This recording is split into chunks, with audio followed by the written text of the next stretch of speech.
same boat, literally sometimes. And then also talk about what we're doing in Herlong to improve that community's infrastructure and hopefully get some growth going on there. First and foremost, obviously, is the drought that's impacted us. We're still working under emergency conservation requirements that the state handed down. There's no end in sight in that until we get some rain and snowpack. There's been some curtailments that have been rescinded that the state put in place. One of the bigger issues that's a little concerning, there's two of them, is groundwater legislation that's recently gone through the state, how that's going to play out. Basically, it's going to put the pressure on the county to put a program together. There is language in the legislation that if the local agency doesn't do anything, the state water resource control board will put anything for you, which is not something that would work. It's better to have local control over an issue like groundwater and all the implications that goes with managing that resource. Another one that we're concerned with is we call it WOTUS, it's Waters of the U.S. EPA currently right now is redefining what the definition of waters of the U.S. is. Water.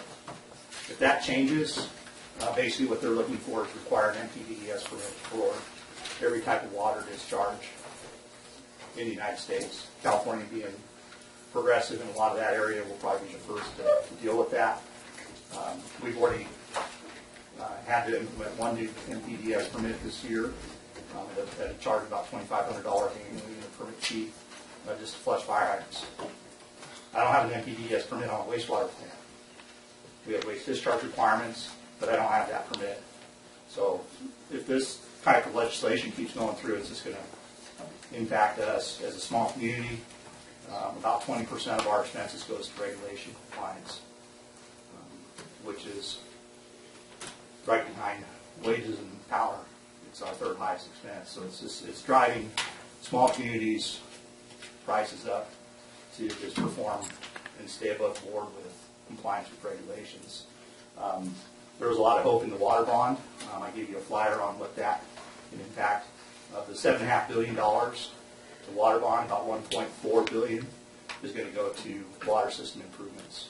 The rest, most of it's going to state storage projects and those kind of things, fixing the Bay Delta, which are good projects, but of that huge amount of money, there's very little that's going to reach out and actually get to communities like ours.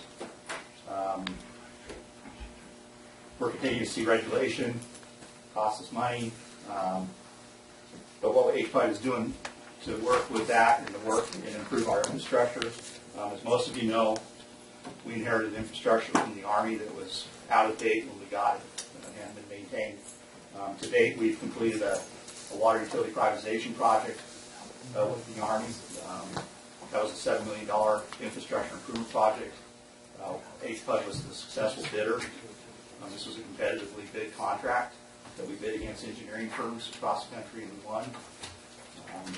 And with that, we put about 127 construction workers to work since 2012. We've increased our staff by 1.5 full-time employees. And we're just moving forward.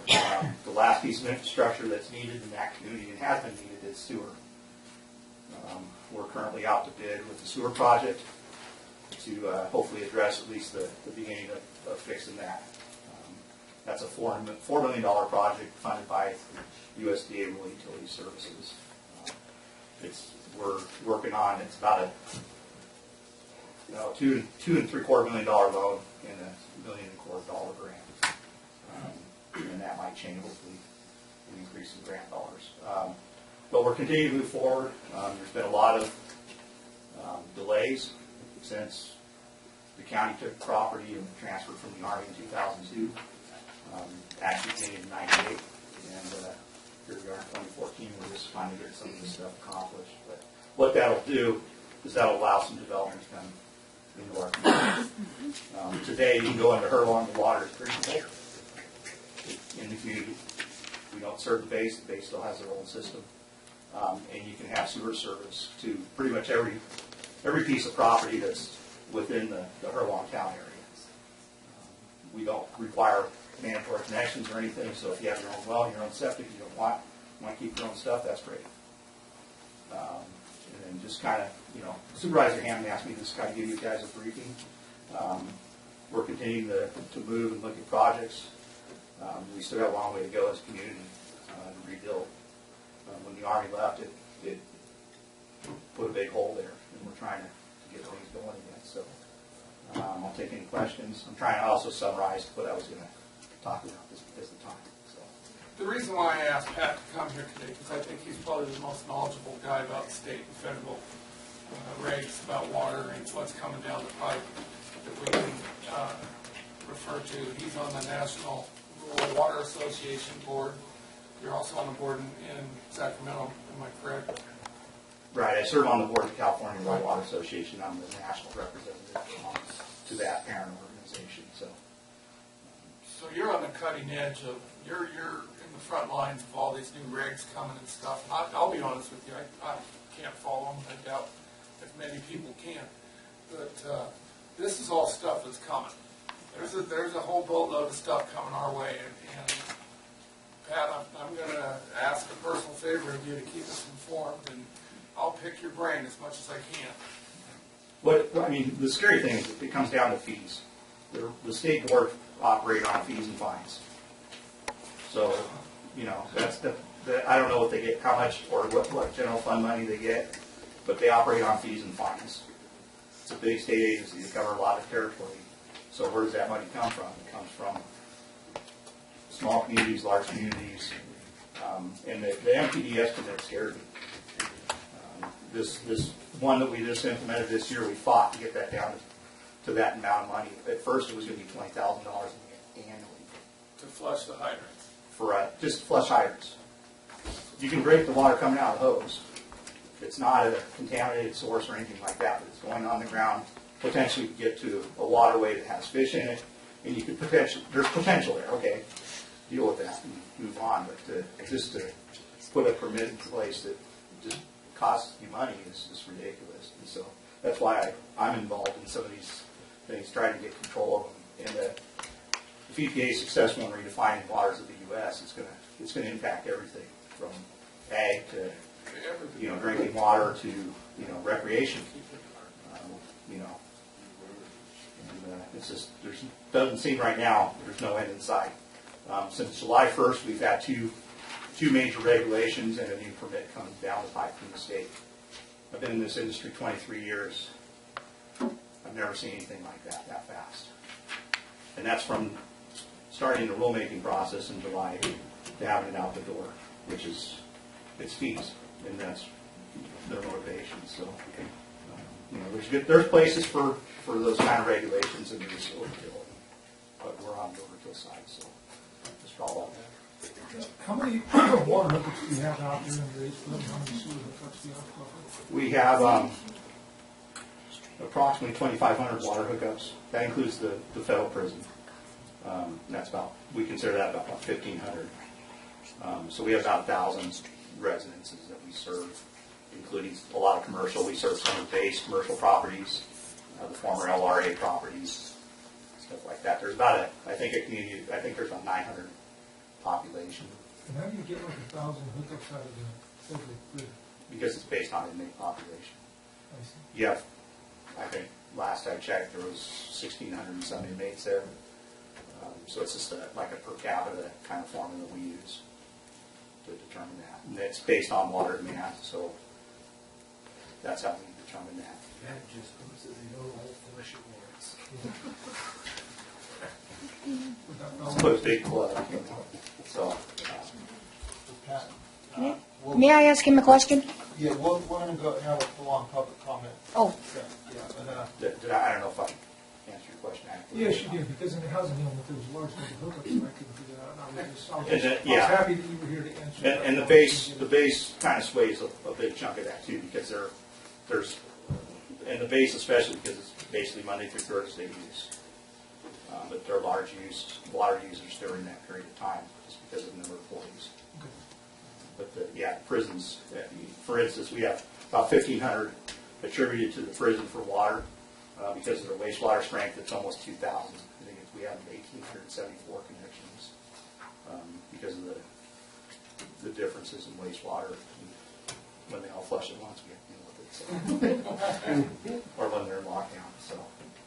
Tad, I just wanted to make mention that, acknowledge your company, that you represent. I mean, you guys have made a monumental, investment out there, and you've basically laid the groundwork for, like, as you say, for future development. I think back some time ago, even if good ideas came to the area, there was really no infrastructure to support development. And I mean, you've achieved that, and it's the thing that it's really strange. I don't know, just because of the it's kind of away and out of town and out of sight.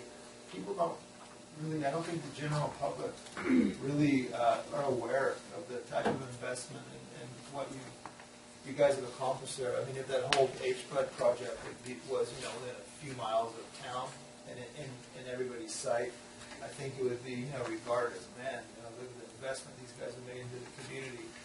But you've made that, but you're down, tucked away, out of sight, out of mind. But the fact still remains is you guys have been a really significant player into paving the way for anything that's going to happen, even for the federal prison. So your involvement to get that going and any benefit the county gets for it. I guess the county is grateful. I'm sure I personally am. I think basically we owe you guys a lot for your efforts. I just want to acknowledge that.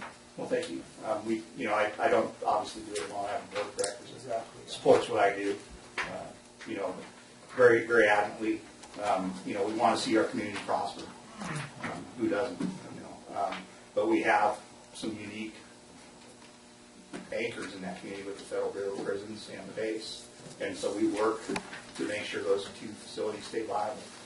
We lobby Congress to make sure there's money so they stay open. We're going to be, there's talk of a potential BRAC in 2016 after the presidential election.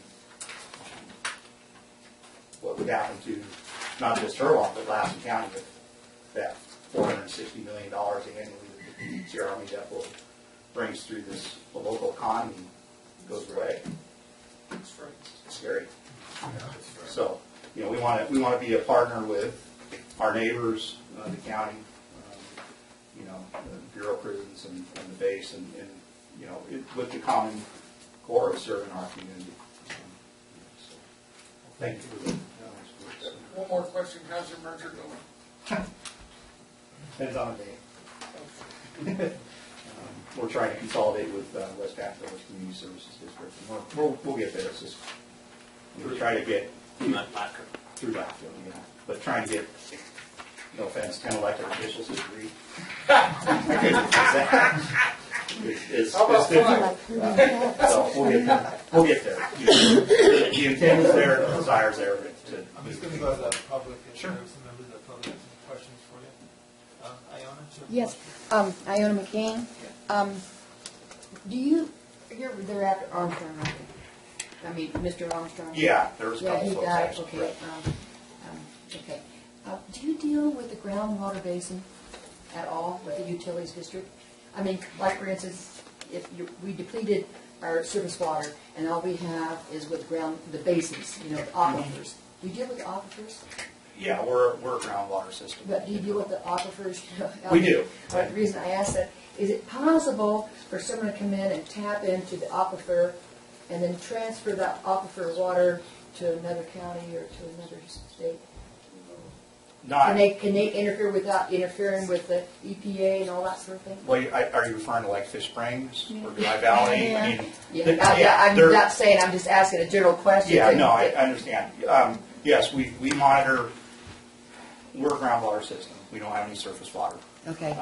Which would be great when there's water in the lake, but there hasn't been. So, but we monitor. We have a series of groundwater monitoring wells. We monitor those monthly. Unlike DWR, DWR's their funding is basically what allows them to monitor or not monitor. We're lucky to get annual monitoring out of maybe a dozen wells in Lassen County. We have 16 that we monitor monthly, and so we've watched the groundwater table But recede, the- you know, with the drought. Aquifer, I'm Yeah, talking about right. the ground. Well, the groundwater, yeah. I'm referring to the same thing. Okay. Yes. We've also seen a large amount of new ag use in rural. All the Allen Farms property was recently sold last year. I think we have 11 new pivots that were on fallow land a year ago. Okay. Some of them are already there. So you do measure Yeah, they it. just haven't been in use. But you can't transfer one aquifer water to another aquifer water. You can't, like, for instance, pump out of an aquifer and pump it into, say, Honey Lake. You understand what I'm saying? Yeah, Like we you do mean- like in what is it in Nevada? They're taking water out of the area of Nevada, and in Lake Mead and that area, and the water up there for Las Vegas, You could they're train, literally yeah. pumping the aquifer to put water into Lake Mead. You could do that kind of transfer, but I don't know what the process would be. I mean, it would have to come I from. mean, to help you answer that question, we do have a law against exporting water out of the county, which we developed back when we did Fish Springs. There is exceptions if you meet them binding, like we do for Estelle, where it doesn't leave the aquifer, the ranch, the landowner, the valley is used to this current ag operation. But, I mean, we developed that back with Frank and Gene, wanting to pump water to Reno. Well, as long as it's in the same aquifer, but what if it's in a different aquifer? You can't pump it out of the county, I don't care what aquifer it is. Okay. There is a county groundwater management plan that's in place that went into place in 1781. well, yeah. I mean, the most current.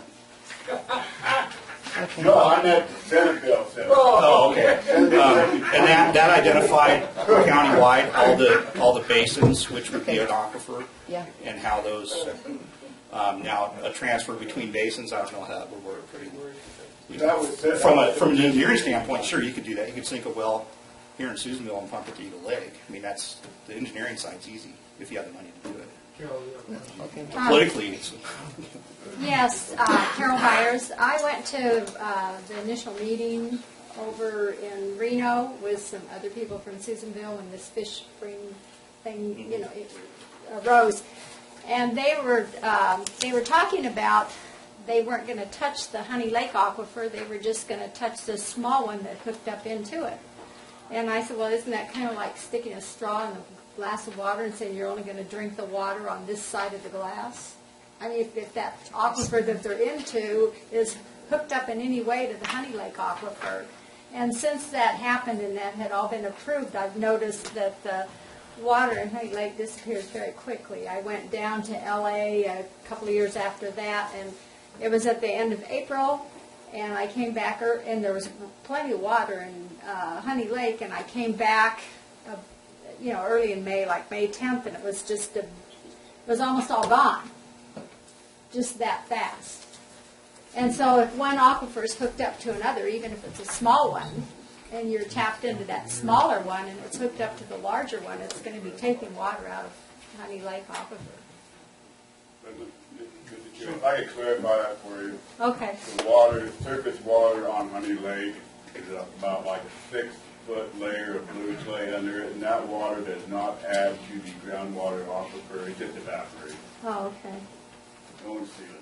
Okay. God put it there and God took it back. Okay. Well, I understand that the aquifer, if you pump water out of one aquifer and you transfer it to another, you can't do that because it's contamination from one aquifer to another because how. well, it depends on the use too. I mean, there's groundwater management districts that store water and they bank water. They take water in a rainy year and inject it in the ground and put it in the ground. And Kern County has a water bank that is probably the only one that's actually viable. But there's a lot of variables. I mean, there's a contamination plume on the base. They start pulling Fish Springs. Is that going to remove that plume? Well, their treatment that's in place to deal with that is designed for where it's at now. If that plume moves, then where do you go to treat it? So, I mean, there's all kinds of, you can play devil's advocate all day long with it. Still be behind the eight ball. Really appreciate Sure. your thing. We're kind of getting off course Yeah. there, off the agenda item, but Thank you for your time. yeah. Well, before you go, I'm going to ask if there's anyone else with a question for Pat, or would like to provide any public comment on this? Well, thanks again. Sure. Yeah, Thanks. Thank you. Thanks for all your efforts. out there. Yeah. Sure. Yeah. I'll be back. Thank you. Okay, alrighty, we'll move on to B7, Bureau of Prisons. I do not believe there. The warden had to leave. Okay. Alrighty, the gentleman I was waiting for the consent calendar to return. Yeah, you're here for the computer. Okay, so we'll take up our... The Bureau of Prisons is going to reschedule. We'll work on the schedule.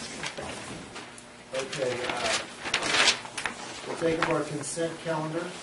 First, are there any items that need to be pulled for separate consideration? G2 and G5. G2 and G5. Okay. All right. Okay, we will take up the balance of the calendar. Is there any public comment on the balance of the consent calendar? Okay, looking for a motion to approve the balance. Second. So it's been moved and seconded. All those in favor say aye. Aye. The chair votes aye. Okay, we'll take up item G2. Thank you, Mr. Chairman. In reading this, it says excuse me, this is for the Microsoft. It says the county is also able to provide a discount price Microsoft programs to county employees for home use. This is additional benefit. How are we going to do that legally? Is that a license infringement, or what happens if the employee is terminated? I can kind of see a few problems with this. Maybe Mr. Kelly can go into the details here, but essentially it's an offer from Microsoft that the employees can tag along and get the software, the benefit to them, and that they get people that are using that product and know how to use it. And Mr. Kelly can speak to the specifics of when they can use it if they leave employment. Yeah. So, I'm Robert Talley, I work for the Lassen County Office of Ed, do tech work for you guys. Basically, the home use program is a program offered by Microsoft to all educational and governmental entities. It's just a checkbox that you select. It doesn't cost any money to the county one way or the other, if you check the box or not. And what it does is, in essence, just give the employee the right to be able to go onto their website and request a copy of Microsoft Office, the current version. They pay a fee for it. It's like $10 to $15, depending on if you download it or if you get physical media sent to you. And what it does, in essence, is it gets Microsoft products in the hands of all users, at a cheaper discounted price so that they can become more effective with it. And it helps the organizations, and it helps Microsoft because now these people are using it. Now, when they go on to download it or to order that media, they have to use their work email address. It's registered with Microsoft. So if you went and tried to put in your Yahoo or Gmail address, it would come back and say, no, sorry, declined. So you have to have that, and you can get it once per year. So if they change and have a version upgrade, you can come back a year from the last time that you did it. Then when you go through the process of signing up, it does have disclaimers from Microsoft saying that this is only good for as long as you are employed by that particular person, or that entity, that organization. So if you leave the employment of the county, then you have to uninstall it, destroy the media. It is not, that onus is not on the county, it is on the individual because they have a contract with Microsoft directly. So that's kind of in a nutshell how that works. I just added not so much along that. I appreciate that explanation because I think that's something that can lead to abuse. And obviously, if you have somebody who works for the county for a limited period of time, obviously it's not an open-ended kind of thing. It's software. And I firmly believe I have all my life in terms of working with software. And I just this past year spent a little over $10,000 upgrading my business system, both in the hardware and the software. So it's an expensive thing to do. You have to do every so often, and the people who write these programs, they deserve to be compensated for the work they and it's a product that they're selling. I mean, it'd be just like going into a store and stealing cigarettes or whatever people would want to steal. I mean, that's what you're doing when you don't have a legitimate use or license or verification for being able to use it. So hopefully we're not helping that kind of a situation. But the question I do have, and This is something that the IT department, and maybe Julie can help answer it as well as you, Robert. And I appreciate all that you do for our county departments and working with our county IT program. And it's nice to see that partnership and that collaboration between the Office of Ed and the county. But, and it's a concern I experienced firsthand until I have now more recently upgraded all my software, but using older versions of some of the Office suite and so forth, and particularly either Word or Excel. You know, obviously everybody in our offices, and it's good to have the ability for everybody to be able to, you know, interchange and files and stuff back and forth without doing conversions. But part of our activity isn't just doing just amongst ourselves as the 375 employees. We interact with the community at large, and unfortunately the community at large does not necessarily have the financial wherewithal that maybe the county has to be able to spend $100,000 and put in all this software, you know, in terms of being able to guarantee that we're using the latest and the greatest. And so as the community, as we post documents to our webpage and so forth, what happens if we're sending out a file, an individual requests, you know, a copy of this or a copy of that file, and you send them, you know, the most recent version of Word, you know, you get a DOCX file, and you've got an older operating system because you're operating on a computer that you bought, you know, 7, 8, 10 years ago, and doesn't have the upgrades, and you don't have the financial wherewithal to keep it upgraded, then you can't open the file. And so I think, you know, one of the frustrations that I've seen, and I've had some feedback from constituents saying is that, yeah, so what, you know, but if we can't get the file, now, obviously the solution to that initially is you talk to the person involved and say, can you send it to me in an older version, you know, save it in a Windows 2003 version so I can get a DOC file and it will open.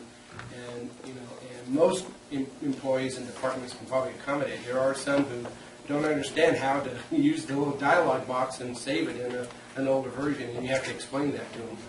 But I think we have to, as we advance, which I'm not opposed to, I think we need to maintain it, we need to keep in mind that the public that we're engaging isn't advancing at the same speed we are, and we have to maintain connectivity to them. So I would hope that as you work with all the various departments, is make sure that they, as you're installing it, giving them orientation and training, is make sure that they have orientation as to how they can create an earlier version file of that document so that those who are less, you know, endowed with equipment and software is able to access that information. And I think that's something that we haven't focused on. I've talked with Julie about it on a couple of occasions, and of course she's not the one that's doing the training necessarily. She's overseeing the financing and the management of the system, but you're there in the trenches, I think, a lot of times.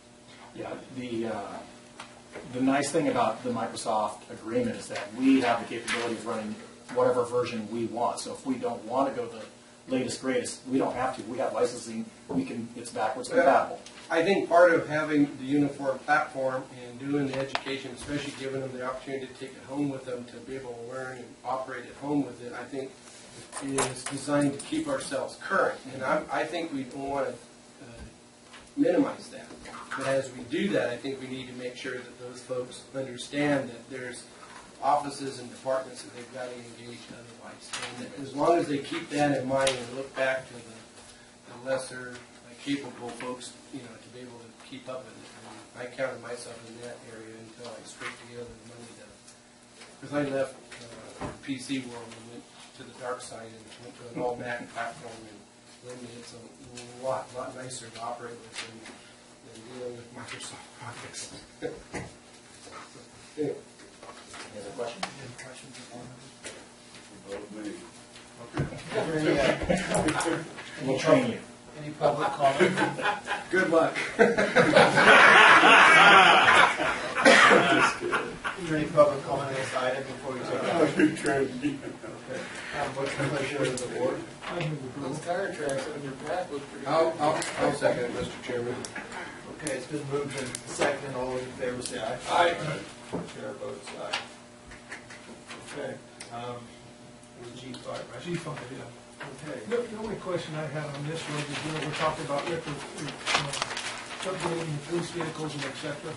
My question was, what do you do with the old equipment that we have? Do we reuse that or recycle it somewhere? I mean, what's happening to this? Because on these bids, it's all new stuff. Again, John Mino, Undersheriff, appreciate the comment there. The difficulty is for a generation, we law enforcement ran Crown Victoria cars as the standard. That was cop cars and taxi cabs. And since Ford got out of the business of Crown Victorias, it has completely changed. We talked about this last week when you talked about